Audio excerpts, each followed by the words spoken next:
अस्सलाम वालेकुम।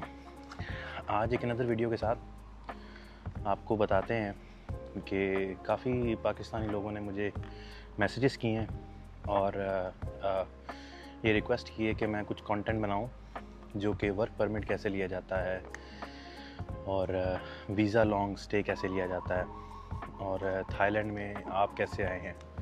मतलब काफ़ी किस्म के सवाल किए हैं, कुछ कमेंट्स में आए हैं, कुछ डीएम में आए हैं, तो मैं उनका जवाब देता हूँ।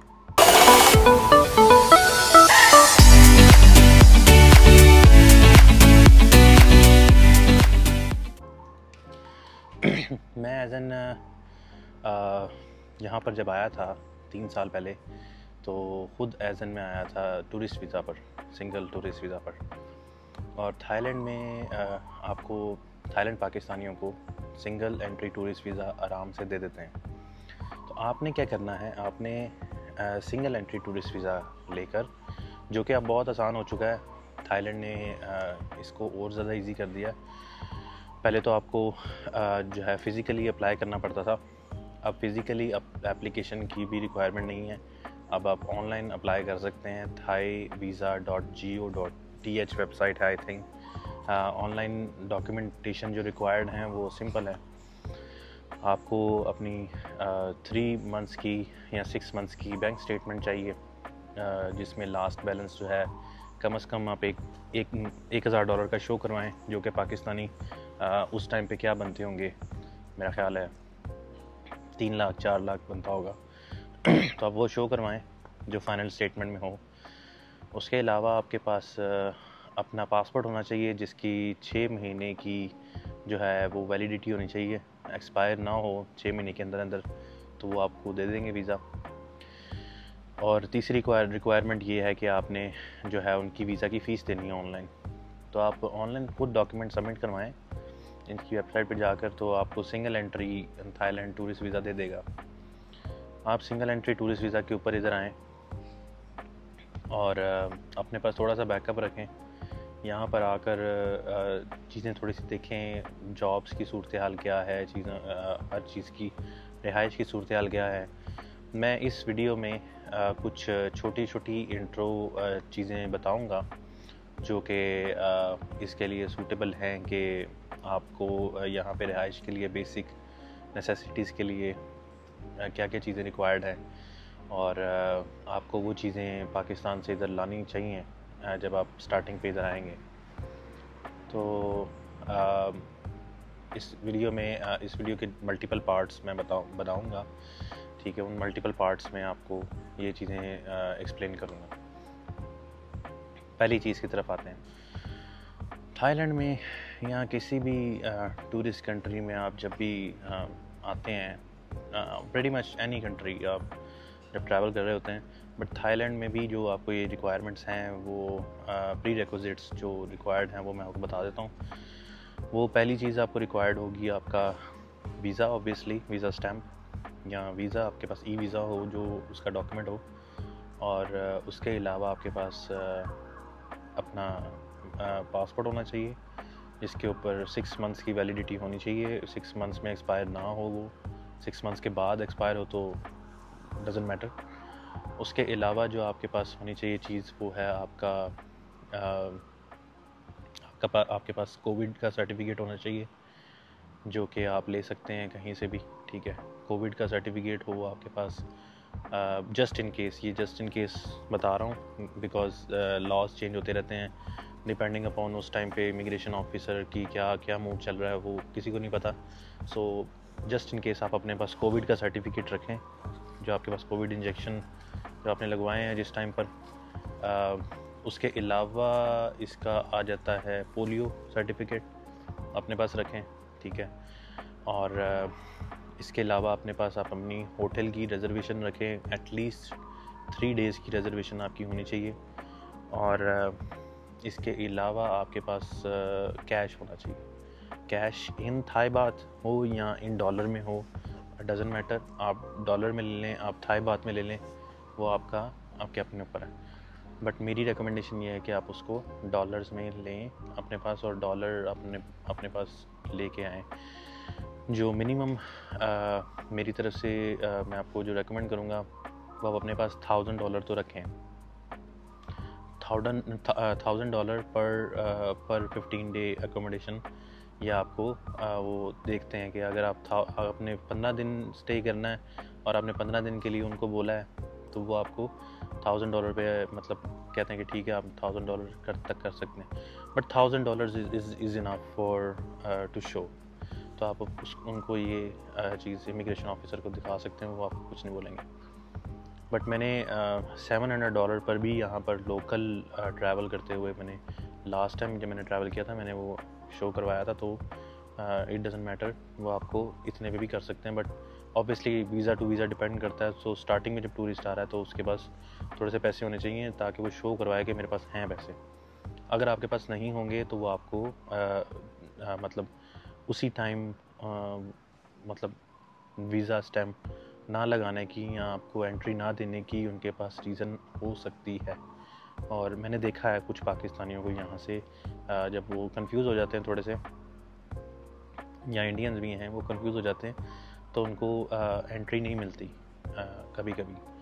सो ये हुआ है काफ़ी जगह। तो आप अपने पास डॉक्यूमेंटेशन हार्ड फॉर्म में, फ़ोटोकॉपी की फॉर्म में रखें सारी, और ये आपने रेडी रखना है। जब भी आपने बूथ पे जाना है तो आपके पास हार्ड कॉपी सारी होनी चाहिए, वो आपने हार्ड कॉपीज़ पकड़ानी है एंड आपने अपना पासपोर्ट पकड़ाना है, तो आपको एंट्री वो दे देंगे, नो प्रॉब्लम। ये है प्री रिक्विजिट्स रिक्वायरमेंट कंट्री में एंटर होने के लिए। पाकिस्तान से तो आप फ्लाई कर लेंगे बेशक इनके पास इसके बगैर भी, बट यहाँ पर प्री रिक्विजिट्स ये हैं एंट्री के लिए। जब आपने यहाँ पे सुवर्ण भूमि एयरपोर्ट के ऊपर पाकिस्तान से लैंड होना है, तो ये आप अपने पास रखें।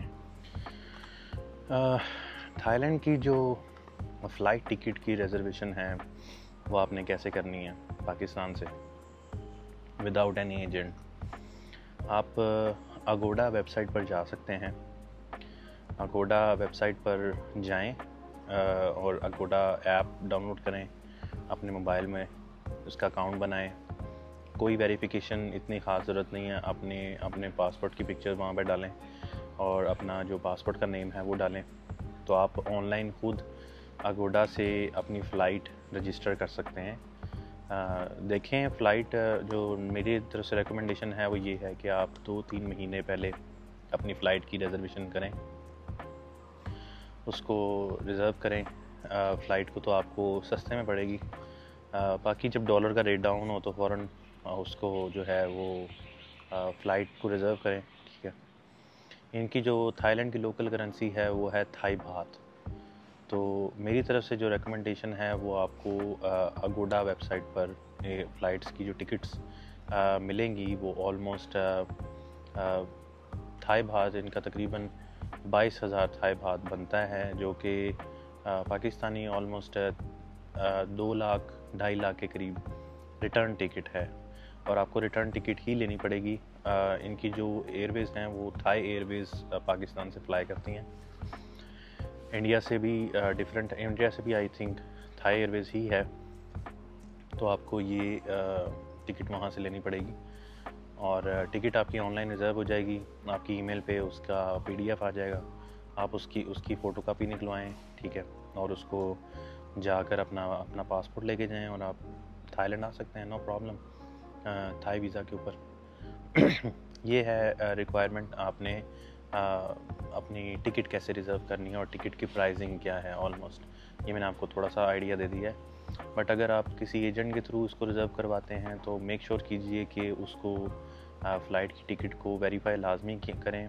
जो एयरलाइन है उसको कॉल करें और कॉल करके उनसे इसकी वेरिफिकेशन करें कि ये टिकट वैलिड है या नहीं। नेक्स्ट चीज़ की तरफ आते हैं, होटल रिज़र्वेशन, जो कि लाजमी रिक्वायर्ड है, या अकोमोडेशन रिज़र्वेशन। जब भी आप थाईलैंड में एज एन टूरिस्ट आएंगे तो स्टार्टिंग पर आपको एक होटल रिज़र्वेशन शो करवानी पड़ेगी, जो कि हर जो टूरिस्ट कंट्री है उसके लिए, मुल्क के लिए रिक्वायरमेंट होती है।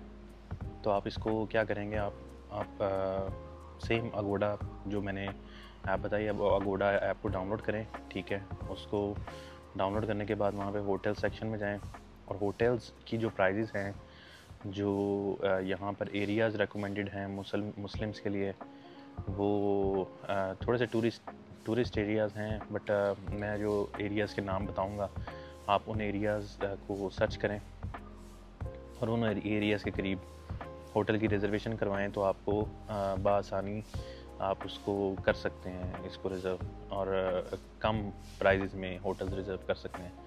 एक एरिया है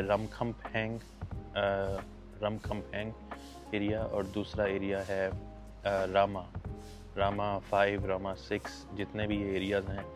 और जो इनकी यहाँ पे, जिस तरह हमारी पाकिस्तान में भी, इंडिया में भी ट्रेन्स हैं, यहाँ पर भी इनकी सबसे मशहूर जो ट्रेन है वो है BTS ग्रीन लाइन, जिसको ये लोग सुखुमित लाइन कहते हैं, थाई पीपल। सो आप सुखुमित लाइन के पास जो एरियाज़ हैं वहाँ पर आप ले सकते हैं। जो एरिया रेकमेंडेड है वो ज़्यादा टूरिस्ट एरिया है, सो नाना एरिया काफ़ी महंगा है इधर, बट वहाँ के जो होटल्स हैं वो आपको मिल जाएंगे 500 to 700 थाई बात, जो कि PKR में या INR में आप कन्वर्ट कर सकते हैं। आप देख सकते हैं कि उसके क्या प्राइस हैं, बट अगर आप उसका हिसाब लगाएं तो ऑलमोस्ट जो 1000 थाई बात है वो पाकिस्तानी 8000 PKR बनता है। तो आप उसको 8000 PKR के लिहाज से आप चेक करें कि 8000 से भी कम में आपको रूम इधर मिल जाएगा पर डे के लिए। बट मेरी रिकमेंडेशन ये है कि आप जितने मतलब देर का स्टे कर रहे हैं, आप उतनी देर के लिए आप देखें कि किस एरिया में आपको ज़्यादा रिकमेंडेड है। और अगर आप एज एन लोकल ट्रैवलर आ रहे हैं तो आपकी यहाँ पे अकोमोडेशन वहाँ होनी चाहिए जहाँ पर आपको पब्लिक ट्रांसपोर्ट बहुत मतलब इजी तरीके से एक्सेसिबल हो। मैं नेक्स्ट सेक्शन में पब्लिक ट्रांसपोर्ट के बारे में बताता हूँ कि पब्लिक ट्रांसपोर्ट आप किस तरीके से यूज़ कर सकते हैं और कैसे इसको यूटिलाइज़ कर सकते हैं। बट होटल की रिजर्वेशन की प्राइसेस जो हैं वो ऑलमोस्ट पर डे की जो आती है वो मिनिमम 500 थाई बात, 700 थाई बात से लेकर वो ऑलमोस्ट 5000 थाई बात, 10,000, और ऑब्वियसली आप जितना मर्जी इंक्रीज़ कर लें, बट मिनिमम जो एक सूटेबल एक होटल रूम वो मिल जाता है किसी नॉर्मल से जगह पर, वो 700 to 1000 थाई बात के अंदर मिल जाता है। 8000 पाकिस्तानी के अंदर पर डे अकोमोडेशन मिल जाती है। आप जब यहाँ पे आएंगे तो आपको थोड़े दिनों के लिए आपको स्टे का शो करवाना पड़ेगा। आप एटलीस्ट, मेरी रिकमेंडेशन ये है कि 2 दिन 3 दिन का होटल स्टे लाजमी शो करवाएं जब आप होटल की जब टिकट के साथ आपने शो करवाना है। और फिर आप बता सकते हैं कि मेरे पास ऑलरेडी कैश है और मैं यहाँ पर आ रहा हूँ, और मैं यहाँ पर आकर तो होटल फिर खुद बुक करूँगा दोबारा, तो फिर कोई इशू नहीं होगा। तो ये है होटल रिजर्वेशन के लिए। यहाँ पर पब्लिक ट्रांसपोर्ट है वो कई किस्म की हैं। जो सबसे बेस्ट है इधर जो कंसीडर होती है वो ट्रेन है। ट्रेन की जो पब्लिक ट्रांसपोर्ट है वो जैसे मैंने बताया अपनी पहले सेक्शन में कि इनके पास थाईलैंड में बैंकॉक में सुखुमित लाइन है, BTS ट्रेन जिसको बोलते हैं। और BTS ट्रेन ग्रीन लाइन, इनके पास जो टिकट्स हैं मतलब 1 वे की वो भी काफ़ी सस्ती है। वो 30 थाई बात से लेकर 40 थाई बात तक जाती है, डिपेंडिंग अपॉन आप कितने टाइम के लिए सफ़र कर रहे हैं। वो स्टेशंस नहीं गिनती, वो मतलब टाइम गिनती है। सो बट कई लोग ट्रेन्स भी यूज़ नहीं करते, जो वो कहते हैं कि हम इससे भी सस्ती ऑप्शन में आना चाह रहे हैं, तो वो उनके लिए रिकमेंडेशन है कि वो बसेस को यूज़ करें। यहाँ की जो बसेस ऐप्स हैं वो है वीवा बस के नाम से ऐप है, और भी 1-2 और भी ऐप्स हैं, ऐप स्टोर पे अवेलेबल हैं, इसको देखा जा सकता है, और प्ले स्टोर पे भी अवेलेबल है एंड्रॉयड में। तो आप उसको डाउनलोड करें, और डाउनलोड करके तो इनकी जो बसेस के स्केड्यूल हैं वो देख सकते हैं। इनकी ऑफिशियल वेबसाइट भी है बसेस की, तो आप वहाँ पर भी देख सकते हैं। बट जो लोग बसेस में और ट्रेन में ट्रांसपोर्टेशन नहीं करना चाह रहे, वो कार्स की तरफ मूव होते हैं। तो आप टैक्सी भी ले सकते हैं।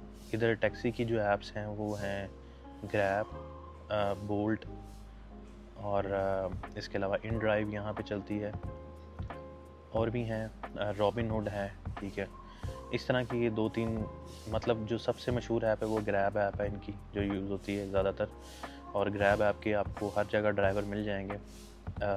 और उसके अलावा फिर जो सेकंड नंबर पर मैं रेकमेंड करता हूँ वो है बोल्ट। वो बोल्ट मैं खुद पर्सनली भी यूज़ करता हूँ, ठीक है। यहाँ पर काफ़ी अच्छे तरीके से आप उस पर ट्रैवल कर सकते हैं और सस्ते में।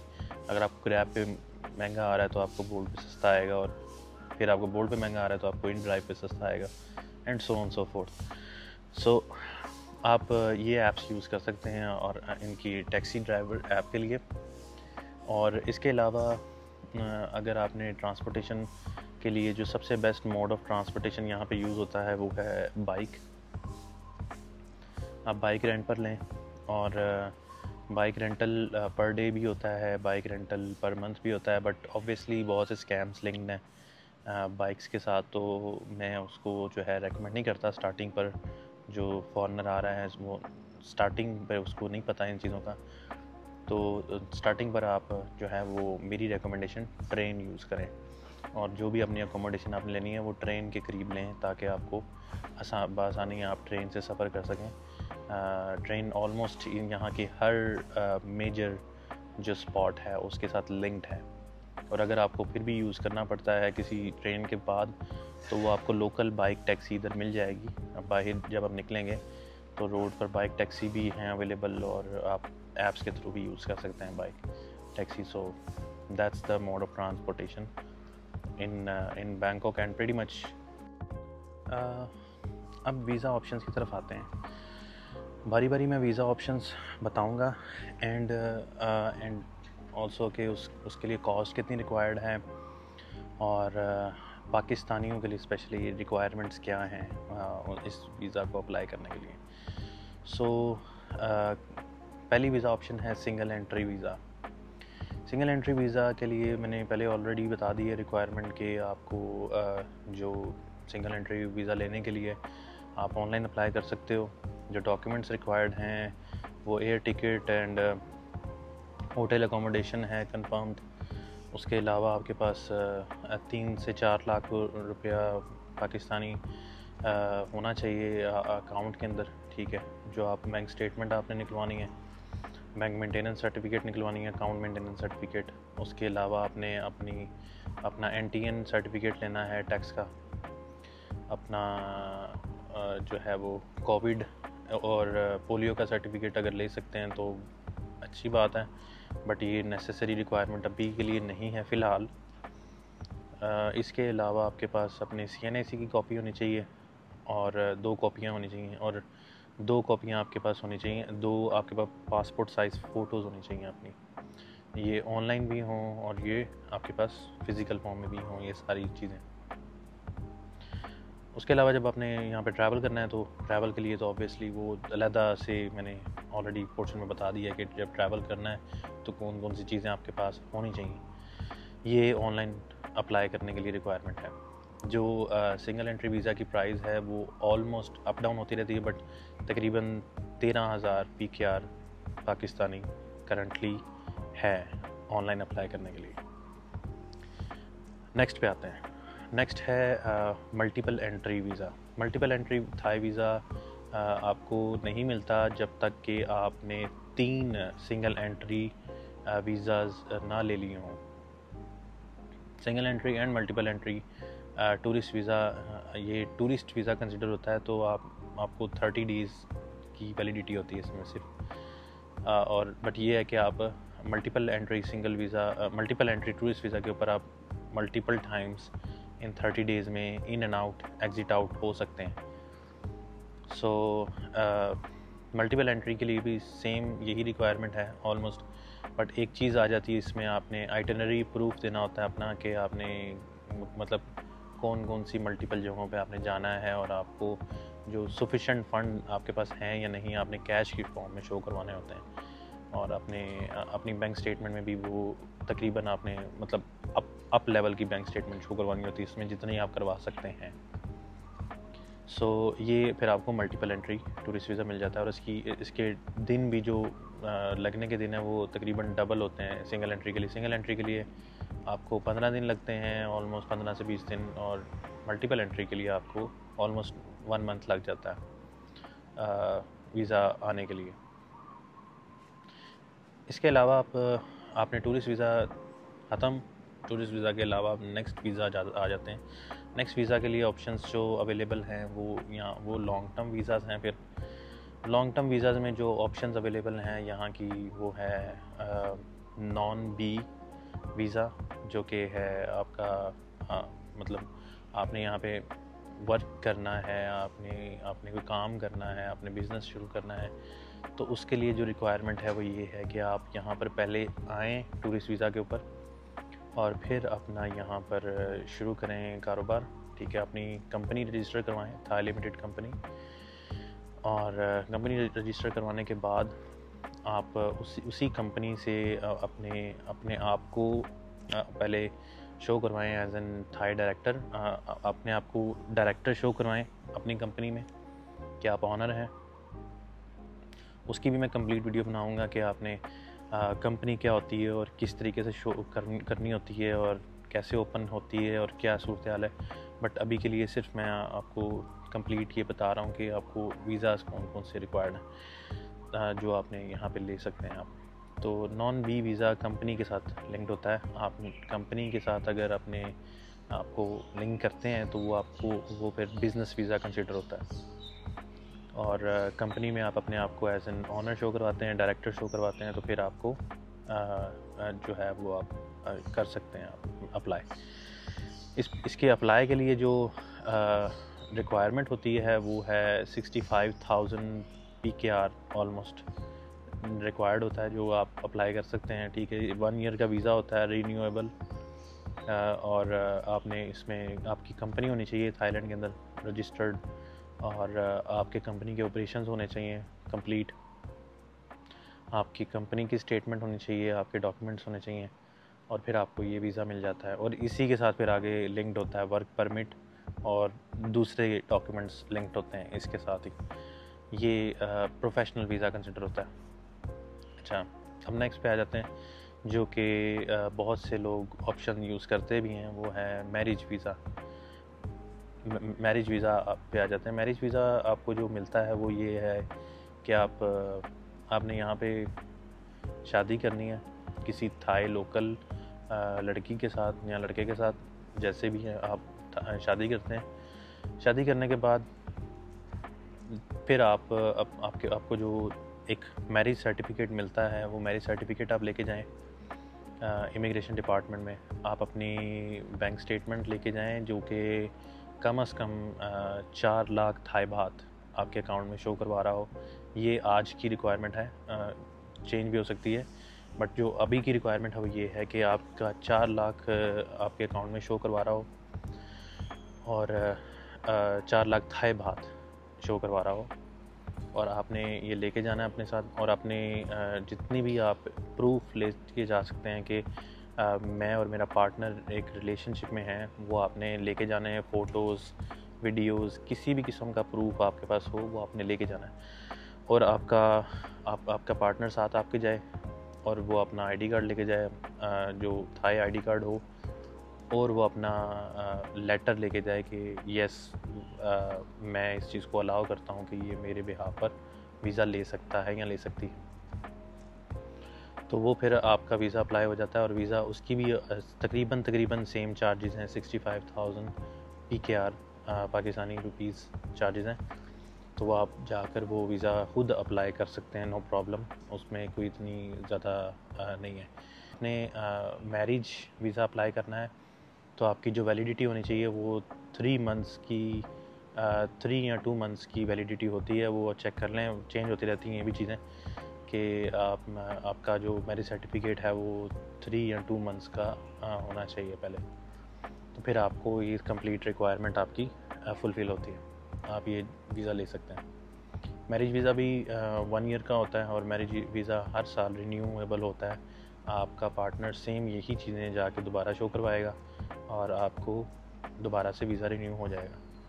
बट नेक्स्ट वीज़ा रिन्यूएबल के लिए फिर थोड़ी सी ये ज़्यादा टोक चाक नहीं होती, बट पहले वो आपसे ज़्यादा पूछते हैं कि आप वाकई इधर कब से स्टे कर रहे हैं और आपका पार्टनर कौन है, और वो सारी रिक्वायरमेंट्स वो लोग देखते हैं।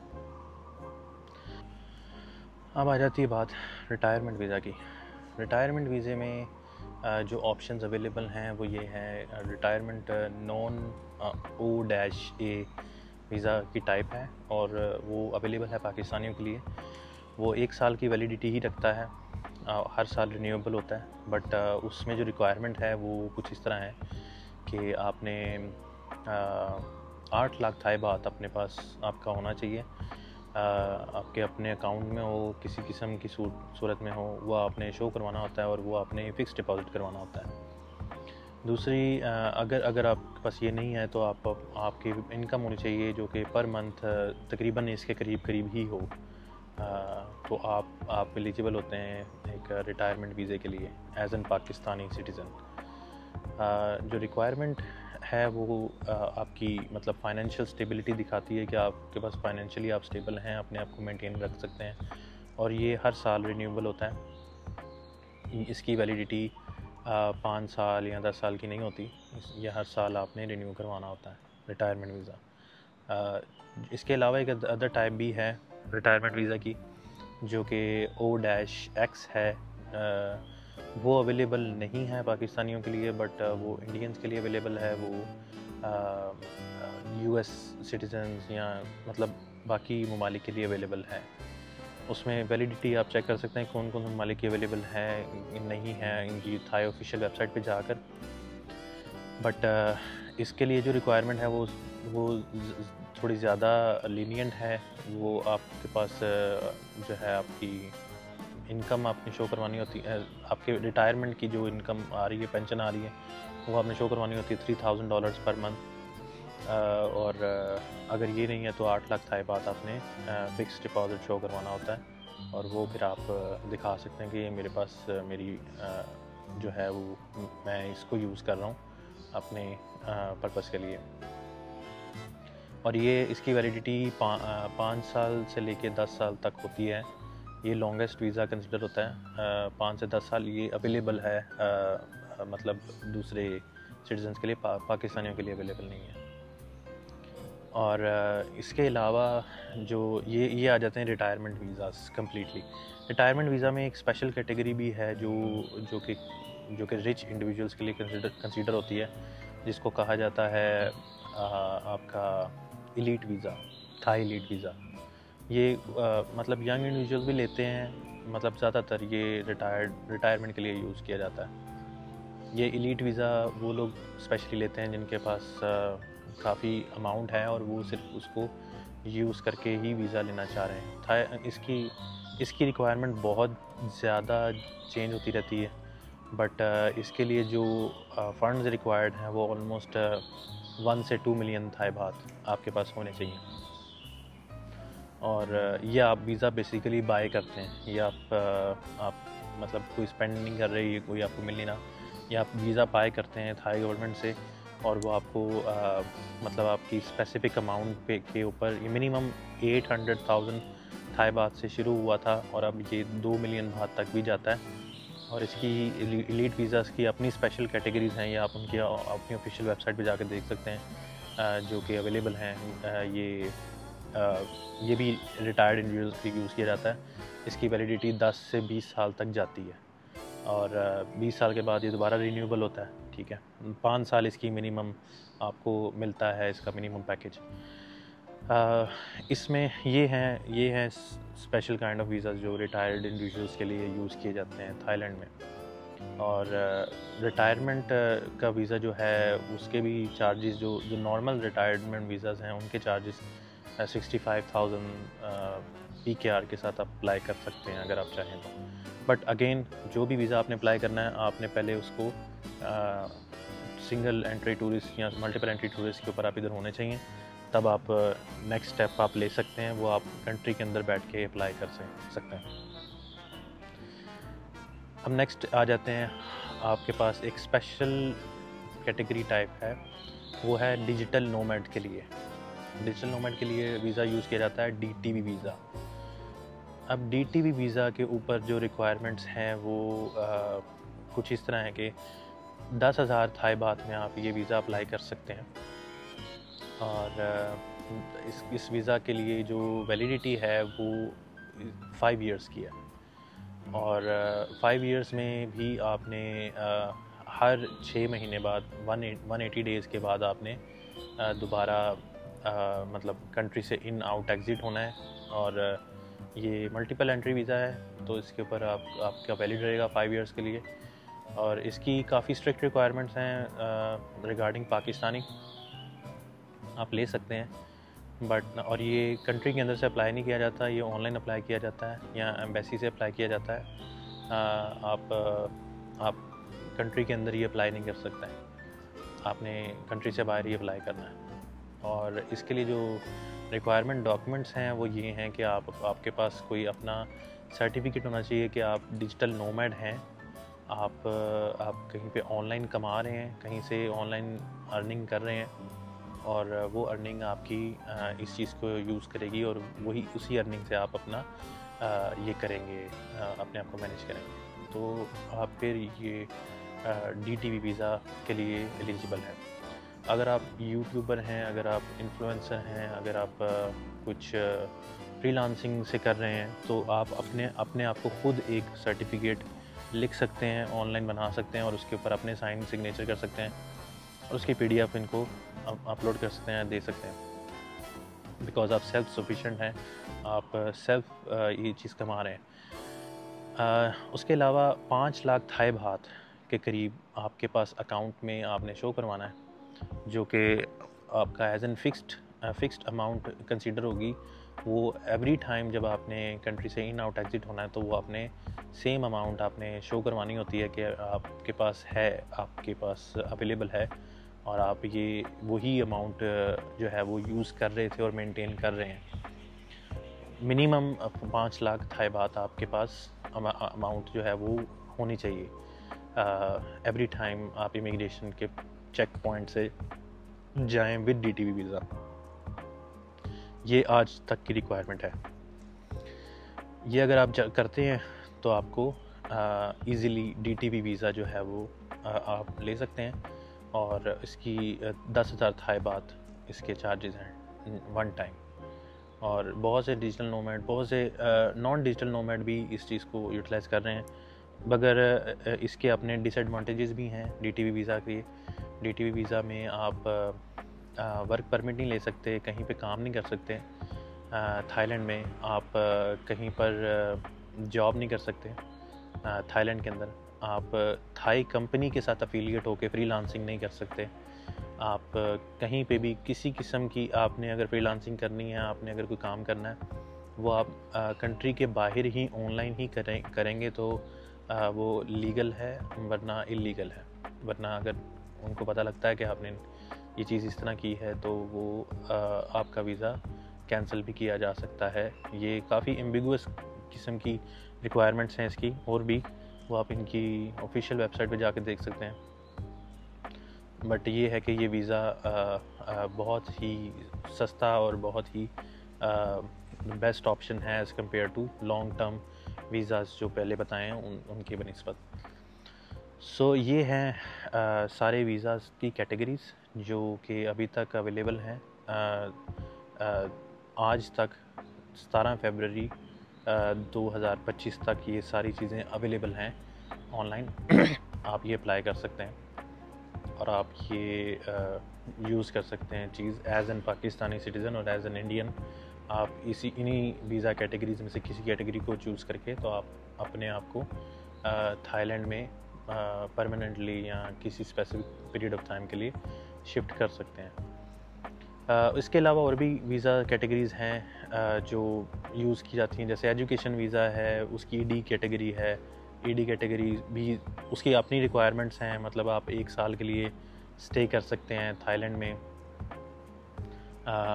और आपको मतलब वो यूनिवर्सिटी टू यूनिवर्सिटी डिपेंड करता है, वो प्रोफेशनल टू प्रोफेशनल डिपेंड करता है। बट मैं उस डिटेल में नहीं जाऊंगा बिकॉज़ वो काफ़ी लंबी डिटेल है कि आप ED वीज़ा कैसे लेते हैं, यूनिवर्सिटी रिक्वायरमेंट्स क्या हैं, आपके पास यूनिवर्सिटी का लेटर होना चाहिए, आपके पास एक आपने यूनिवर्सिटी के थ्रू ही वो अप्लाई करना होता है, या आपने जो एजुकेशन इंस्टीट्यूट है उसके थ्रू ही आप अप्लाई कर सकते हैं ईडी वीज़ा।